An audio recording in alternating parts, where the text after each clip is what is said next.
Hi my dear all, I hope आप सभी अच्छे होंगे। क्या आप जानते हैं कि आर्थिक रूप से महिला को सशक्त करने के मामले में विश्व के 190 देशों में से भारत का 117वां स्थान है और देश की जीडीपी में महिलाओं का योगदान 20% से भी कम है। वो इसलिए नहीं कि उनके अंदर योग्यता की कमी है, बल्कि इसलिए कि उनका पार्टिसिपेशन ही कम है। कैसी विडंबना है ना।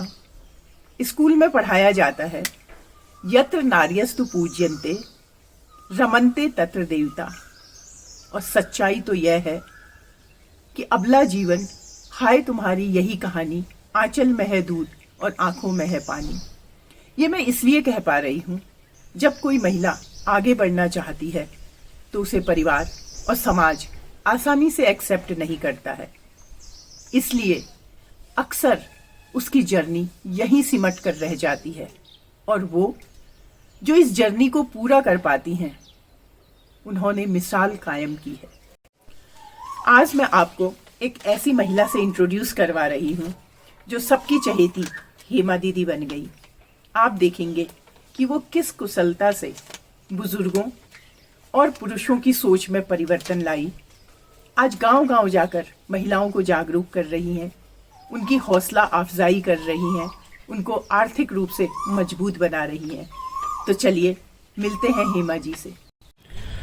हेमा जी, मुझे ये बताइए, आप हेमा जी कैसे बनी हैं? मुझे ये जानना है आपसे।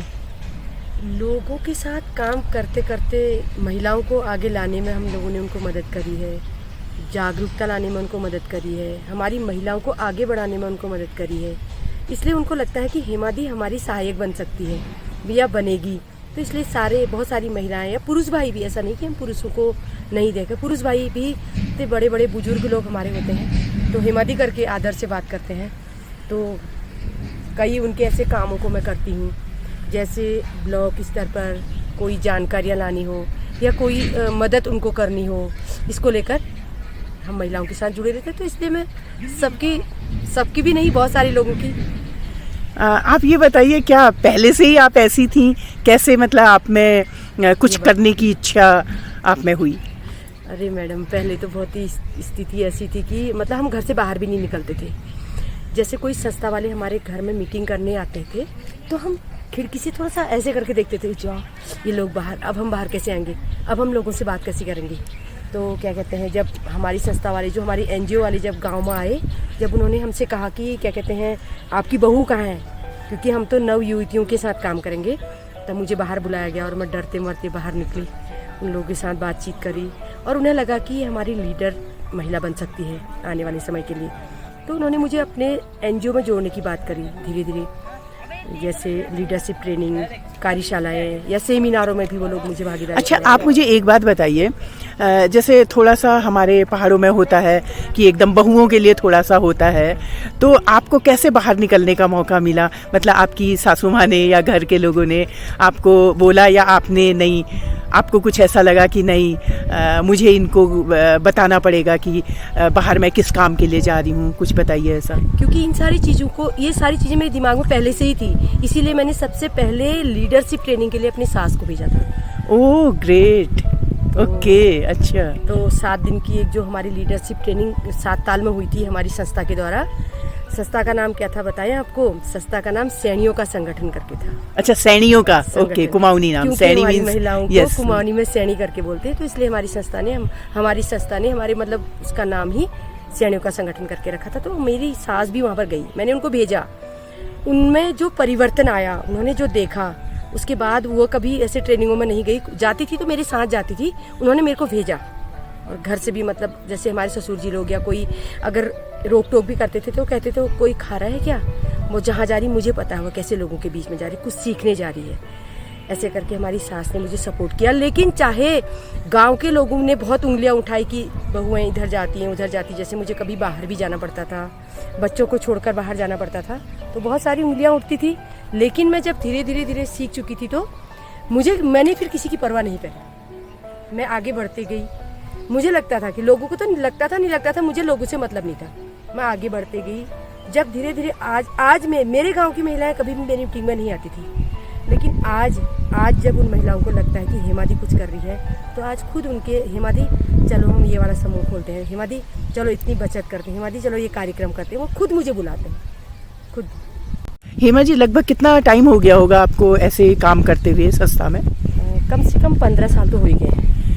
15 साल हो गए, तो मतलब इन 15 सालों में कहाँ से कहाँ पहुँचे हैं आप लोग? आपकी सोच, आपका काम करने का तरीका और आपकी बोल्डनेस, महिलाओं में क्या चेंजेज आए हैं, ये बताइए। सबसे पहले तो मैं अपनी सोच की बात करती हूँ। मैं जब बाहर कभी भी किसी कार्यक्रम में जाती थी तो परिवर्तन तो मेरी ही सोच में आता था, और हर कार्यशाला में एक नई चीज़ सीख के मैं लाती थी, और उस नई चीज़ को मैं अपने कार्य क्षेत्र में लागू करती थी अपनी बहनों में।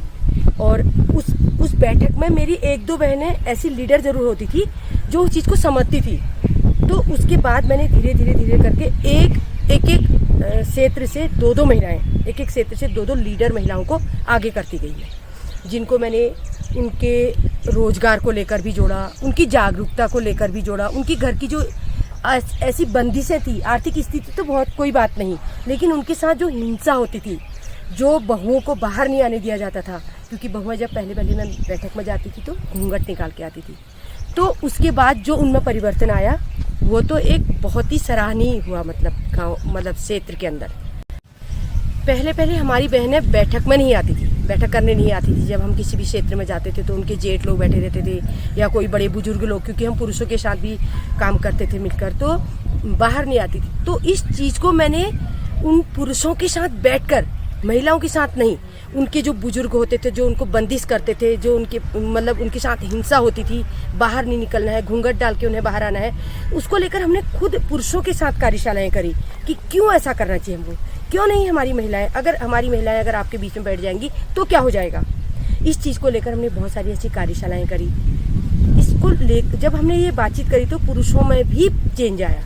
उन्होंने खुद अपनी महिलाओं को हमारे साथ, कभी कोई आंदोलन होता था, बड़े जैसे किसी महिला को मार दिया, हमारे वहाँ एक बेटी को ख़त्म कर दिया था, उसके लिए हमने एक बहुत बड़ा आंदोलन किया। 4000 महिलाएं हमारे वहाँ पर इकट्ठा हुई। तो उसमें आगे बोलने के लिए हमारी वही गांव की महिलाएं होती थी जो बाहर बैठकों में नहीं आती थी कभी भी। वो महिलाएं हमने वहाँ तक भेजी, वो बात करने लगी कि हमारी गांव की बेटी को मारा तो क्यों मारा, और इसके लिए हम क्या आवाज़ उठाएंगे। और धीरे धीरे पुरुष भी आपके साथ देने लगे। हमारे साथ अभी भी होते हैं। हेमा जी, ये बताइए कि जो गांव की आर्थिक स्थिति में क्या कुछ परिवर्तन आया लेडीज़ के आगे बढ़ने से इतने सालों में? बिल्कुल। सबसे पहले हमने जो समूहों में जो बैठक करवाते थे हम, बचत, सबसे एक माध्यम हमारा बचत होता था, क्योंकि महिलाओं के हाथ में एक पैसा नहीं होता था उस समय। महिलाओं को हमने सबसे पहले 10-10, 12-12 रुपये जमा करना सिखाया, क्योंकि 10 रुपये हम खाते में जमा करते थे और 2 रुपया उनके आने जाने के लिए हम वहाँ पर रखते थे, क्योंकि बैंक जाना होता था और खाते खोलने होते थे।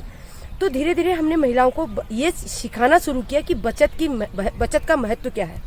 तो महिलाओं ने अपने सामूहिक बचत खाते को तो उन्होंने उसमें मतलब भागीदारी करी अपने मतलब जो व्यक्तिगत खाते हुए वो हमने उनके लिए व्यक्तिगत खाते खुलवाने शुरू करी। आपने उनको बैंक जाना, बैंक में कैसे डिपॉजिट करना है, सब कुछ सिखाया होगा। एक बार में 2 महिलाओं को भेजते थे कि वो 2 महिलाएं इस बार बचत जमा करने जाएंगी, ताकि वो वहाँ से सीखें और कैसे वो अपने विड्रॉल फॉर्म भरें या जमा फॉर्म भरें, किस तरह से सीखें। इस तरह से हमने महिलाओं को ऐसे बाहर निकाला, बैंक जाना सीखे या ब्लॉक जाना सीखे या कहीं भी। बचत को लेकर तो आज की डेट में जो महिलाएं एक 10 रुपया बचत नहीं करती थी, आज की डेट में सीखते सीखते हमारी महिलाओं ने RD खोलना शुरू कर दिया है। हर महिला का अपना बचत खाता होगा, उसके अलावा 2-2 खाते उनके अपने होते हैं। मनरेगा में भी काम करते, अपने पैसे को उठाती नहीं, अपने खाते में जमा करती हैं। अपने बच्चों के लिए उन्होंने बचत जमा करना शुरू कर दिया। और हमारा जो सामूहिक बचत खाता होता है उसमें 2 लाख से कम किसी खाते में भी नहीं है, तो हम उससे भी आपसी लेन देन करते हैं। वहीं से हमने अपने महिलाओं को सिखाया। अच्छा हेमा जी, ये बताइए कि यहाँ पर किस किस तरीके का काम महिलाएं कर पाती हैं? काम तो महिलाएं, सारे काम ही महिलाएं करती हैं, खेती से लेके जानवर पालना, पशुपालन करना, या जंगल से जंगल ज़मीन का जो भी काम है अधिकतर हमारी महिलाएं करती हैं। लेकिन वो काम जो पहले जैसे पशुपालन करती थी महिला, उसके दूध का कोई कीमत नहीं होती थी। आज वो महिला पशुपालन करती हैं पैसा कमाने के लिए, बाजार में दूध देने के लिए, डेयरी में दूध पहुंचाने के लिए, उस पैसे से अपनी बचत करते हैं और अपने बच्चों की पढ़ाई का विशेष ध्यान देती हैं इसको लेकर। खुद के स्वास्थ्य के लिए अपना पैसा खर्च कर सकती हैं। और जैसे खेती से भी था, उनको पता नहीं था कि कैसे सामान बेचा जाता है, पति ले जाते थे और उनका कोई मतलब नहीं होता था। आज महिलाएं खुद अपना सामान खुद बेचती हैं।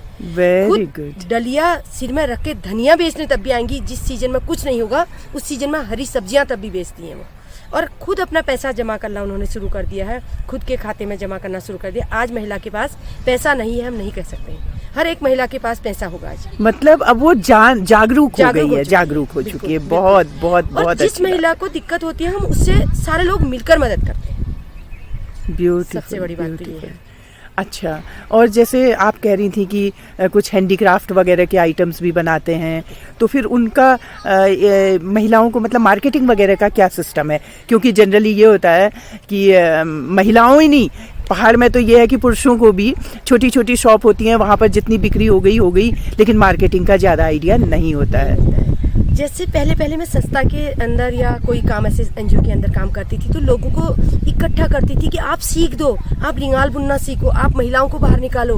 तब वो महिलाओं को बाहर नहीं निकालते थे, वो कहते थे ये काम तो हम पुरुषों का है। लेकिन आज जैसे जैसे महिलाओं की समझ में आ रहा है कि हमारा सामान कैसे जाता है, हमको कैसे सिखाया जा रहा है, जो महिलाएं कभी बाहर नहीं आती थी आज वो खुद सीखने के लिए बाहर आती है कि हेमा दी हमको ये सीखना चाहिए।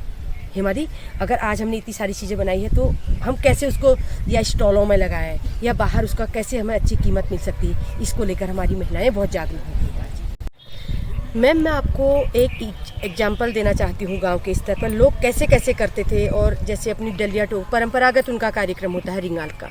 अच्छा, तो रिंगाल यहाँ काफी होता है। हाँ, वो यहाँ बेड़िया लोग, इसीलिए बेड़िया गांव रखा गया है, बेड़ी लोग कहते थे उनसे, जो डलिया टोकरी बनाते थे।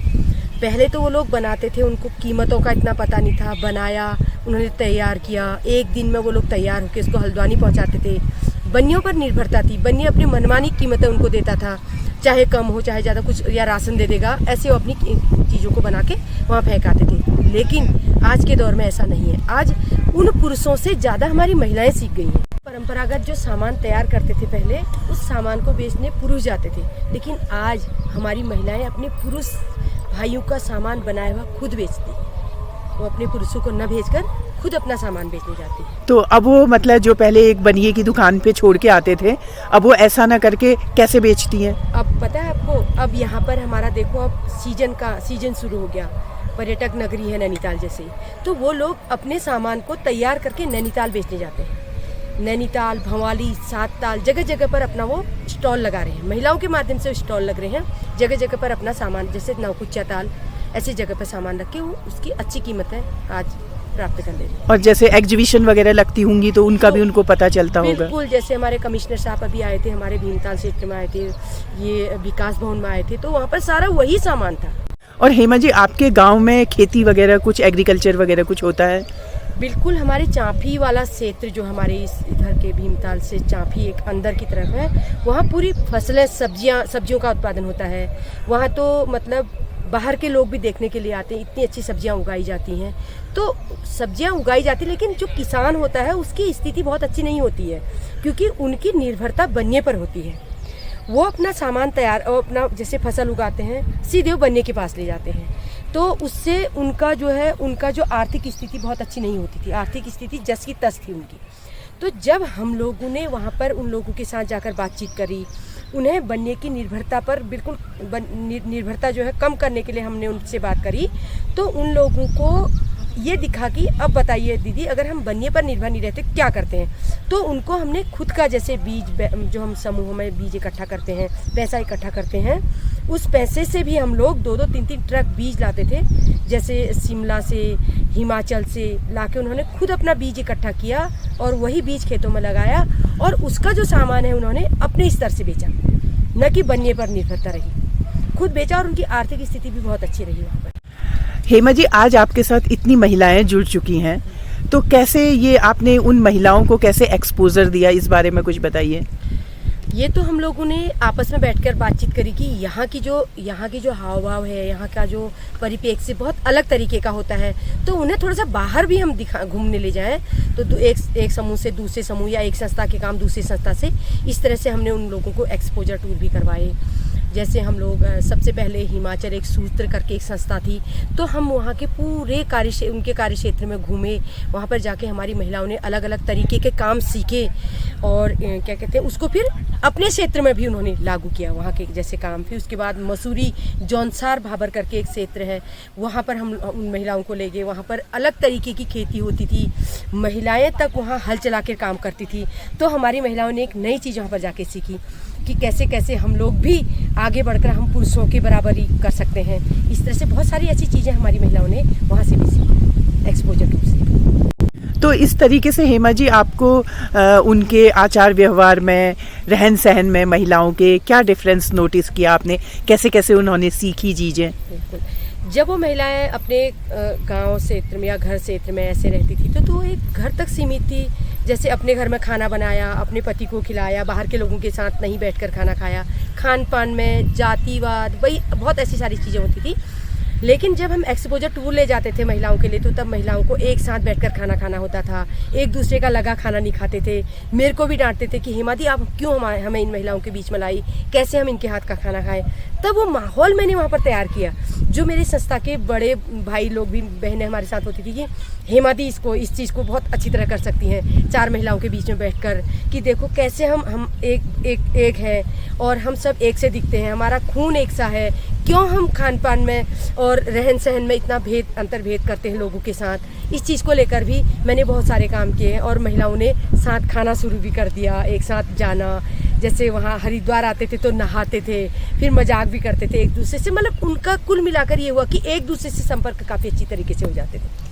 अच्छा हेमा जी, एक बात और बताइए कि आप क्या अपना जो ये आपका प्रोग्राम है, जो आप सोचती हैं कि महिलाओं में जागरूकता आनी चाहिए, तो इसके लिए क्या आपने कोई एरिया फिक्स किया है या आप डिफरेंट गांव वगैरह में जाती हैं? क्या है इसमें? सबसे पहले जब मैं एनजीओ के अंदर थी तब तो मेरा एरिया फिक्स था कि मैं जाके उस गांव में जाना है, मैंने बैठक करनी है, 4 महिलाओं की बचत जमा करनी है, या उनके साथ जो भी मेरे कार्यक्रम होते थे उसको लेकर था। लेकिन अब मैं किसी की बंदिश में नहीं हूँ, मैं किसी न एनजीओ में काम करती हूँ, न कहीं से मुझे कोई ऐसी ऐड मिलती है। मैं अकेले का काम करती हूँ। मुझे मन करता है कि मैं आज उस गाँव में चले जाऊँ जिन महिलाओं के साथ मैं पहले काम करती थी, तो उनकी क्या स्थितियाँ हो रही है आज देखूँ वो क्या कर रही हैं, तो मैं अपने मन से चले जाती हूँ। अगर किसी की दिक्कत होती है कि हेमा दी आज आप कैसे आ गए यार, हमारा एक काम रुका हुआ है, आप ये काम कर दो, या हमारी बैंक की महिलाएं हमारी बैंक से जो बचत है उसको निकालने में परेशान कर रही हैं, आप आ दो ना प्लीज़, जरा सा एक माहौल बना दो। तो इस चीज़ों के लिए मैं वहाँ पर अपने गाँव कार्य क्षेत्र में अलग अलग हिसाब से चल। हेमा जी मुझे ये बताइए कि आपकी पर्सनैलिटी में कितना चेंज आया? मेरी पर्सनैलिटी में तो धरती आसमान का चेंज आया मेरे हिसाब से केवल मैं, और अन्य लोगों की बात नहीं करूँगी। जैसे मैं सबसे पहले धोती पहनती थी, सिर में पल्लू रखती थी, बाहर नहीं निकल सकती थी, और मेरे को लगता था कि अगर मैं अगर सूट पहन के चले जाऊँगी लोग मुझे नाम रखेंगे, कैसे जाऊँगी। मैं चोर के जैसे मैं अपने घर से निकलती थी, कार्यालय जाती थी भवाली, तो वहाँ पर से मैं सूट बदल लेती थी अपने कार्य क्षेत्र जाने के लिए। तो ऐसे करके मेरे साथ काम करते थे वो साथी लोग मेरी मजाक भी बनाते थे, हंसते भी थे, हेमा एकदम से कैसे ऐसे सीख ले रही है। एक बार मैं लखनऊ गई थी, महिला स्वास्थ्य को लेकर मैंने 2 साल काम किया था। एक ट्रेनिंग थी हमारी वहाँ पर, सहयोग संस्था के साथ मैंने 2 साल काम किया। तो वहाँ पर से मैं ऐसी लखनऊ से मेरा जो सफ़र था हल्द्वानी तक, वहाँ तक तो मैंने सूट पहना था, और वहाँ से जैसे ही मैं गाड़ी में बैठी, अंधेरा था और मैं जीप के पीछे, मेरे 2-3 और साथी थे, मैं थोड़ा सा एकदम से गई, मैंने सूट के ही बाहर से अपने साड़ी वाला पल्लू निकाल के सट्टा आके मैं बैठ गई। जब उन्होंने मुझे गाड़ी में देखा ना, तब उन्होंने मेरे से कहा कि हेमा तुम बदली जैसी क्यों दिख रही हो, अभी फिर अच्छी तरह देखा, कह रहे अभी तो तुम साड़ी पहन के आ गए हो। मैंने कहा भैया मेरे घर नज़दीक आ रहा है, इसलिए मैं सूट नहीं पहन सकती हूँ। तो उन्होंने उसने मुझे मेरी खूब क्लास ली। उन्होंने कहा तुम इतना काम कर रही हो, तुम अपने सेहत के बारे में भी नहीं समझ सकती हो, साड़ी पहन के कहीं पर गिर सकती हो, भीगती हो, बरसात में इतनी जगह जाती हो, तुम्हें कितनी दिक्कत होती है, तुम सूट क्यों नहीं पहनती हो। तो तब धीरे धीरे मैंने अपनी मानसिकता बनाई और मैंने अपने आप में बहुत सारी चेंजेस लाई। हेमा जी कोई इंटरेस्टिंग घटना आप शेयर करना चाहेंगी? बिल्कुल मैडम, परसों हमारे गांव में हमारी ग्राम संगठन की बैठक थी 7 तारीख को। संगठन की सारी महिलाएं बड़े अच्छे तरह से यहाँ पर बैठी थी और बैठक कर रही थी, अपनी बातचीत कर रही थी कैसे क्या करना चाहिए करके। उतने में ही एक शराबी व्यक्ति हमारे संगठन के बीच में आ गया, हमारे समूह के बीच बैठक के बीच में आ गया। तो हम लोगों ने उससे कहा कि देखो आप लोग इस तरह से अंदर मत आओ और हम महिलाएं अपना काम कर रही हैं, हमें डिस्टर्ब हो रहा है बातचीत करने में। तो उसने कहा क्यों कर रहे हैं, तुम लोग तो इतना पैसा खा रहे हो और इसका ब्याज कहाँ है, तुम इतना लोन ले रहे हो। तो हमने उनसे कहा कि आप अपनी पत्नी को भेजो, अगर यही पता करना है आप अपनी पत्नी को जोड़ो हमारे साथ, और इसमें आपका कोई अधिकार नहीं। उन्होंने कहा क्यों नहीं अधिकार है। हमने कहा आप शराब जिस दिन नहीं पिए होंगे उस दिन आना, हम आपको सारी चीज़ें बताएंगे। लेकिन वो व्यक्ति नहीं माना, बहुत सारा समझाने के बाद भी वो व्यक्ति नहीं माना। फिर मैंने अपनी जो हमारी लीडर थी उससे कहा कि पायल आप आगे जाके इस व्यक्ति को बाहर करो। तो वो व्यक्ति बाहर नहीं जा रहा था, हाथापाई तक वहाँ पर बात आ गई थी। तो हमारी 4-6 महिलाओं ने सीधे पकड़ के उसको धकेल के गेट से बाहर कर दिया और सीधे गेट में ताला लगा दिया और उसको धमकाया, अगर अब बदतमीजी ज़्यादा करी हम तेरे को अंदर थाने में ले जाएंगे, सोच ले करके। वो व्यक्ति भागते हुए वहाँ से चले गया। आपके जितने लोगों से आप मिली हुई हैं उन लोगों का ये सौभाग्य है कि आप जैसी लेडी से उनको बहुत कुछ सीखने को मिल रहा है और आप जैसा लीडर उनको मिला है। मैम उन्हें उत्साह भी बड़ा, उत्साहित भी हुई ना, बहुत बिल्कुल बिल्कुल बिल्कुल, पहली बार ऐसा हुआ था। बिल्कुल। हेमा जी, आपने बताया कि आप मतलब काफी बिजी रहती हैं, तो किस तरह से बिजी रहती हैं, किस तरह के काम आप करती हैं? मतलब लाइक आपने अभी बताया था कि कुछ दिन पहले ही आप नागपुर में ट्रेनिंग के लिए गई हैं। तो मैडम इसके लिए हमें समय निकालना पड़ता है। घर के काम तो बहुत सारे होते हैं, लेकिन घर वालों के साथ वो माहौल बनाकर मतलब उनको समझा बुझाकर हम किसी तरह से बाहर निकलते हैं। इसलिए निकलते हैं क्योंकि महिला एक मैं ही नहीं हूँ। अगर मैं कुछ सीख के आऊँगी वो मेरी बहनों में भी जाएगा, वो मेरी बहनें भी सीखेंगी, या मेरे समाज में वो चीज़ें होंगी, या कोई भी चीज़ मैं जैसे सीख के आ रही। जैसे नागपुर में अभी हम लोगों ने संविधान को लेकर एक बहुत बड़ी ट्रेनिंग हुई थी कि हमारा संविधान खतरे में तो नहीं है कहीं। सरकार हमारे संविधान के बारे में कितना सोच रही है, हमारे अधिकारों के बारे में, जिस संविधान के बारे में हम जानते भी नहीं थे, वो सारी चीज़ें आज हमें सिखाई गई। उसको लेकर मैं इतना उत्सुक हूँ कि मैं सोच रही हूँ कि अपनी बहनों के बीच में उसको कैसे लाऊं, कैसे मेरी बहनें भी इस चीज़ को समझे। बार बार जैसे मैं मेरे उसमें फ़ोन में डाला जा सकता है, तो मैं अपनी बहनों की मीटिंग में देखो किस तरह का आया था और मैंने कैसी ट्रेनिंग ली थी। वहाँ पर एक आंदोलन जैसा हम लोग करने जा रहे थे, और कि क्यों हमारे अधिकार नहीं दिए जा रहे हैं। जैसे दलित, आज हमारा दलित वर्ग जो है बहुत पीछे हम लोग समझते हैं, जाति मतभेद और ये बहुत सारी चीज़ें हमारे साथ हो रही है। तो हमारा संविधान वहाँ पर हमारे संविधान ने हमको क्या अधिकार दिए हैं हमारी उन चीज़ों को लेकर, इसको हमने वहाँ पर सीखा है। और इसके लिए मैं समझ रही हूँ कि जो मैंने सीखा है उन लोगों को भी मैं एक बार अपने कार्य क्षेत्र में लाऊं, और इसकी एक बैठक भी मैं इस बीच करना चाह रही हूँ। तो आप जो ये मीटिंग्स वगैरह के लिए जाती हैं, तो आप कैसे कनेक्ट कर पाती हैं, लोग कैसे आपको अप्रोच करते हैं? मुझे कोई दिक्कत नहीं होती है उनको कनेक्ट करने के लिए, क्योंकि उनके साथ मेरा पहले से ही व्यवहार बना हुआ है। ओके। जब वो कहते हैं हेमा दी और सुनाओ, आजकल कुछ नया ऐसा करके ला रही हो क्या? हाँ यार, मैं ये प्रोग्राम करना चाह रही हूँ क्योंकि मैं इस बीच यहाँ गई थी और तुम्हारे बीच में ये करना चाह रही हूँ, कैसा रहेगा बहनों, आप मुझे वहाँ पर साथ दोगी? क्यों नहीं यार, आप इतनी सारी चीज़ें सीख के ला रहे हो, क्यों नहीं हम सीखेंगे, कहीं ना कहीं हमारे भी फायदे होंगे। तो महिलाओं की भागीदारी बहुत अच्छी रहती है वहाँ पर। महिला क्या, पुरुषों को भी इसमें जोड़ना चाहती है। मैं आपसे ये पूछना चाह रही हूँ कि जो आप ट्रेनिंग के लिए बाहर जाती हैं, मतलब लोकल में ट्रेनिंग तो चलो आपको पता चल जाता है, यहाँ है, किसी के थ्रू चल जाता होगा, जो आप बाहर दूसरे स्टेट्स वगैरह में ट्रेनिंग के लिए जाती हैं, तो उनका आपको कैसे पता चलता है, कैसे आपका क्या कनेक्शन रहता है आपका? मैंने इतने साल काम किया है तो मैं उतने साथियों के साथ जुड़ी हुई हूँ। इस बीच मैं काम कुछ नहीं कर रही थी, मेरे को फिर भी मतलब बंद संघर्ष मोर्चा की तरफ से फेलोशिप दी जाती है, और फेलोशिप की तरह मुझे वहाँ पर फेलो की तरह देखा जा रहा है, और मुझे बार बार वहाँ पर बुलाया जा रहा है क्योंकि मैंने इतने सालों से काम किया है। तो ऐसी एक महिला की हमें सख्त ज़रूरत है। तो उत्तराखंड बंद संघर्ष मोर्चा में मैं भी फिर से जुड़ी हुई। हेमा जी, आपको लोगों से अभी भी कुछ ना कुछ नेगेटिव रिमार्क्स तो सुनने को मिलते ही होंगे, ऐसा कुछ बताइए। ये तो मैडम हर एक महिला के लिए है, लेकिन फिर भी मैं जैसे उनको मेरी उत्सुकता रहती है ना, मैं हमेशा मतलब कहीं भी मैं धीमे नहीं पड़ती, मेरी चाल तेज रहती है। कहीं पर भी मैं किसी भी पुरुष से उलझ के रह जाती हूँ, दिक्कत होती है तो किसी भी महिला से या कोई भी लोगों से उलझ कर रह जाती हूँ। वो कहते कि और भी तो महिलाएं हैं, वो क्यों नहीं हमसे इस तरह की बात करती, आप ही क्यों आगे आती हैं?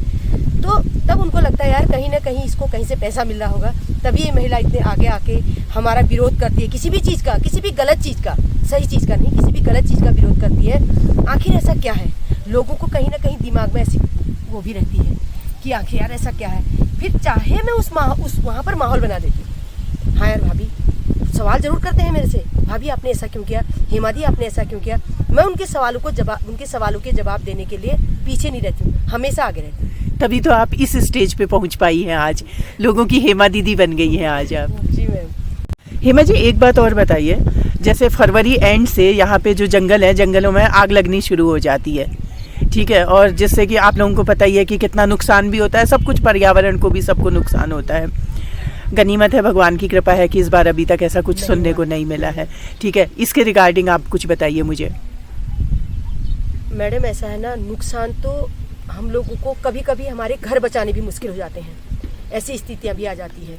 लेकिन अभी इस बार तो हमने ये तय किया है कि अगर हम अपने संगठन से इतने आगे बढ़ गए हैं तो आग को जंगलों को बचाने के लिए हम अपने संगठन का इस्तेमाल कैसे करेंगे, कैसे हम महिलाएं आगे बढ़ेंगी। इसको लेकर हमने तय किया है कि इस बार अगर आग लगेगी, हमारी बहनें सबसे आगे जाएंगी। कल हमने इसी बात को रेंजर साहब के सामने भी किया था, तो उन्होंने हमसे ये भी कहा था कि देखो बहनों, अगर आपने हमें मदद करी जंगल बचाने के लिए तो हम आपको 20,000 रुपये देंगे, वो आपके होंगे, चाहे आप एडवांस ले लो। तो हमने कहा ऐसी कोई दिक्कत नहीं है, हम एडवांस कोई पैसा नहीं देते हैं, जंगल आपके नहीं, जंगल हमारे हैं। आपको पता होना चाहिए कि जंगल जो मतलब हम अधिकार उस पर सबसे ज़्यादा हम गाँव वालों का होता है, हम आदिवासी लोगों की ही तरह होते हैं, क्योंकि हम जंगल के नज़दीक रह रहे होते हैं। तो इस तरह हम जंगली लोग होते हैं, हम क्या कहते हैं, एक शब्द और कहा था मैंने उनसे, हम वनवासी लोग होते हैं। उसकी चिंता आपसे ज़्यादा हमको होती है। अगर इस बार ऐसा होगा तो हमारी भागीदारी जरूर रहेगी और अपनी बहनों को हम इसके लिए आगे करेंगे, आग बुझाने के लिए। हेमा जी, यहाँ की उत्तराखंड की जो महिलाएं हैं, आपको क्या लगता है कि उनकी मेन प्रॉब्लम क्या है?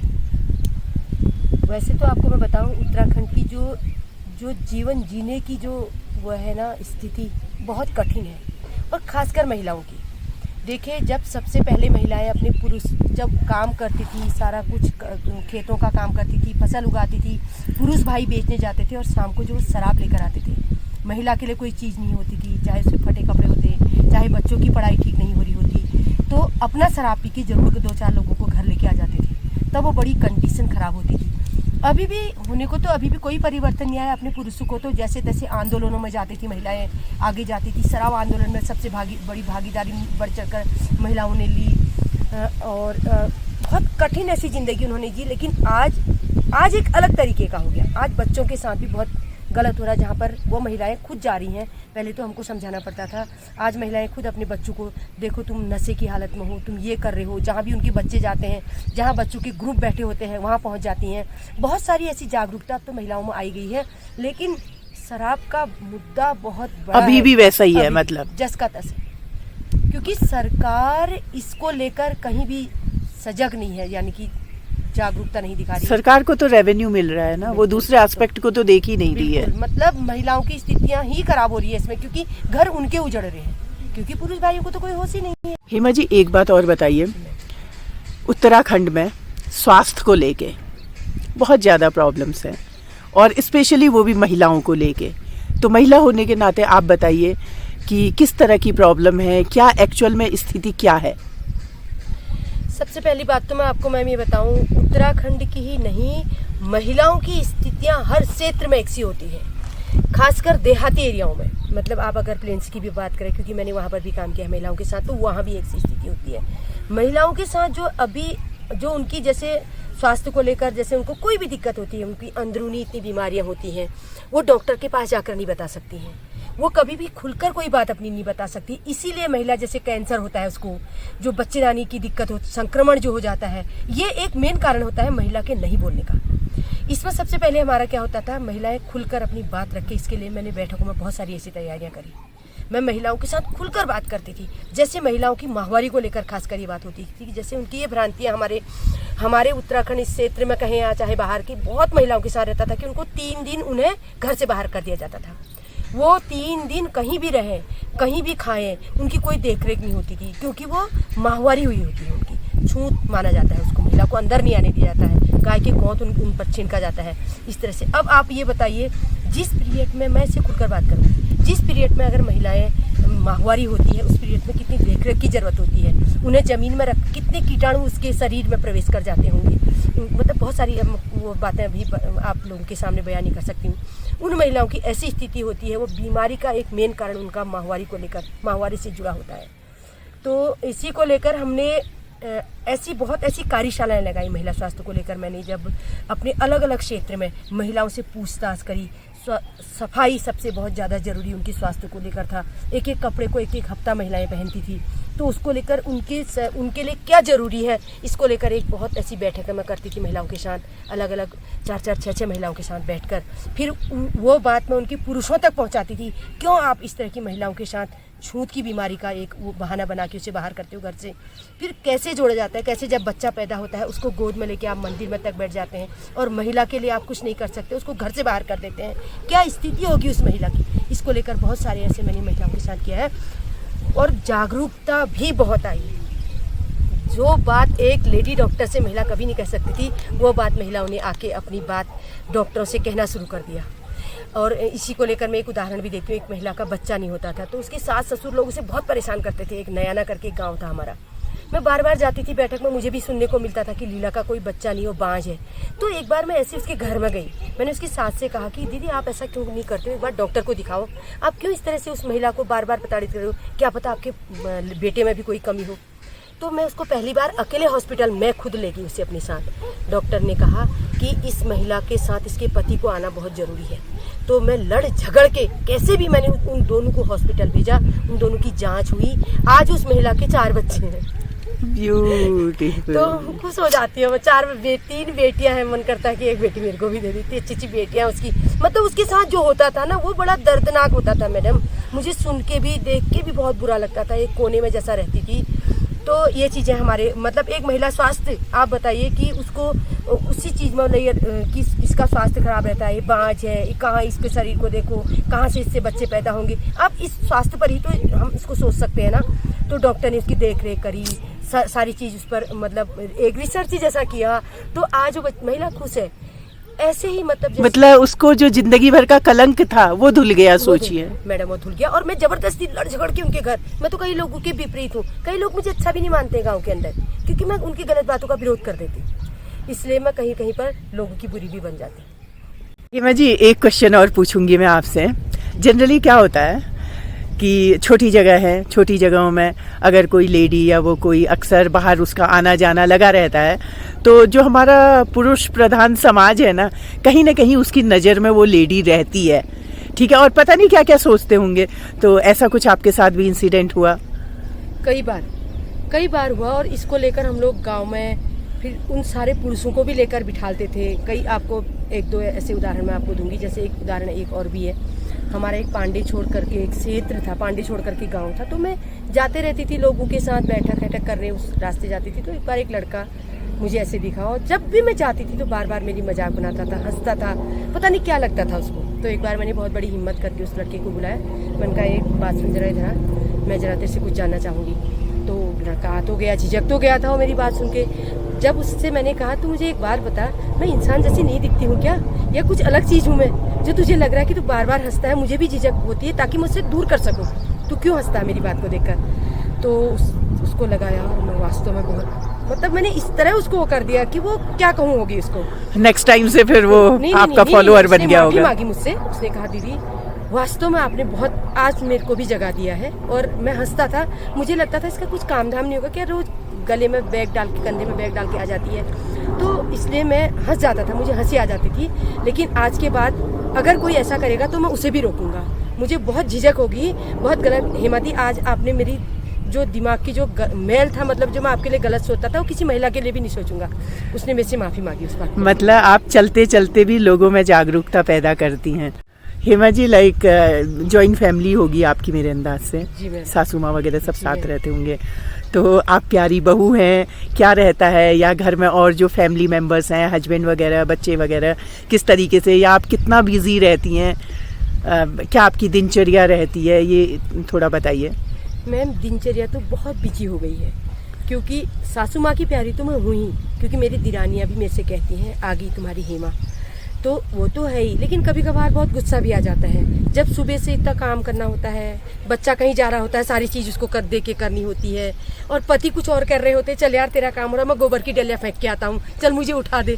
आज मुझे उस परिवर्तन को देख के भी हंसी आती, कहीं कहीं पर फिर गुस्सा आता तो वैसे ही कम हो जाता है जब पति इस तरह से साथ देते हैं हमको, तो उनको भी उठा गोबर की डलिया उठा के फेंकने को करना है, सास का व्रत है उनको चाय देना है, या फिर वो नहा धो रहे हैं, तुलसी के लिए पानी लाना है, फूल लाने हैं पूजा करने के लिए, वो सब करना है, मुझे बाहर भी निकलना है इतनी सारे काम करने के लिए, आप लोगों के साथ बातचीत करने के लिए। तो कभी कभी बहुत दिमाग खराब हो जाता है मैम, और मैं अपनी सास से कह के भी नहीं आई कि ईजा मैं जा रही हूँ, और मैं आते आते रास्ते में ये सोचा, आज मैंने ईजा से सास से नहीं कहा कि ईजा मैं जा रही हूँ, मुझे बड़ा दिन मान भर वो रह गया मन में कि यार कहना चाहिए मुझे, कह के नहीं आई। मतलब सास बहू में हमारा ऐसा कुछ नहीं रहता, हम बहुत प्यार से रहते हैं घर के अंदर। हेमा जी, एक लास्ट क्वेश्चन पूछ के इस वीडियो को मैं वाइंड अप करती हूँ। आपको ये ऐसा बताइए कि जैसे आपकी इतनी महिलाएं हैं आपके समूह में, तो वो किस किस तरीके से अपनी फैमिली को उन्होंने सपोर्ट दिया, क्या क्या कर पाई वो आपके सहयोग से? मैम इसको तो एक महिला का बलिदान ही हम कहें, हमारी वैसे तो बहुत सारी महिलाएं आगे बढ़ चुकी, लेकिन थोड़ा जोर से बोलिएगा। हाँ। हमारी एक बहन है हंसी करके, कोई बात नहीं। हाँ। वो बहुत मतलब समूहों में हमारी कोषाध्यक्ष का काम करती हैं, हमारी जो प्राइवेट समूह खुले हैं उसमें भी कोषाध्यक्ष का काम करती है, और एक जगह कहीं पर किसी के घर में भी काम करती हैं, और दुकान भी खोली हुई है।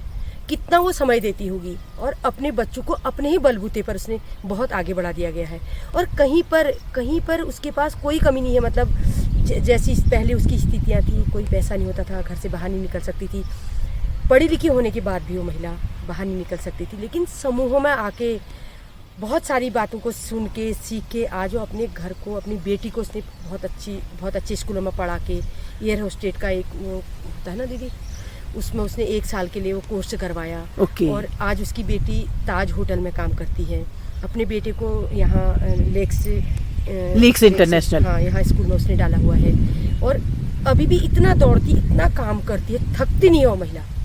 तो मैं उस महिला का हर जगह उदाहरण दूंगी, बहुत आगे बढ़ गई है, उसको किसी की परवाह नहीं रहती है, कहीं पर भी हम उसको ले जाते हैं सबसे आगे रहती है, हमारे क्लस्टर में उसकी भागीदारी रहती है, हमारे गठन में उसकी भागीदारी रहती है, हमारे गांव में आज उसको उप प्रधान के उस पर हम लोगों ने चुना हुआ है, वहाँ पर उसकी भागीदारी रहती है, हर चीज़ में प्रधान से आगे रहती है। हेमा जी, बहुत बहुत धन्यवाद। आप जैसा लीडर अगर किसी को मिल जाए तो आप कितना आगे तक बढ़ी हैं और कितना अपने साथ और लोगों के भी लेके गई हैं। रियली आप तारीफ़े काबिल है, आपको नमन। धन्यवाद ma'am. Thank you Hema ji, आप महिला को महिला होने का गर्व महसूस करवा रही हैं। आज मानसिकता बदलने की ज़रूरत है। केवल आर्थिक संपन्नता के लिए ही महिला की भागीदारी जरूरी नहीं है, बल्कि उसके निर्णय को सम्मान दिया जाना जरूरी है। होप आपको वीडियो अच्छी लगी होगी। Please like it, share it, और अगर आप चैनल पर नए हैं तो उसे सब्सक्राइब करिए। फिर मिलते हैं आपके अपने ही YouTube channel Manjusha an influencer में। Stay blessed.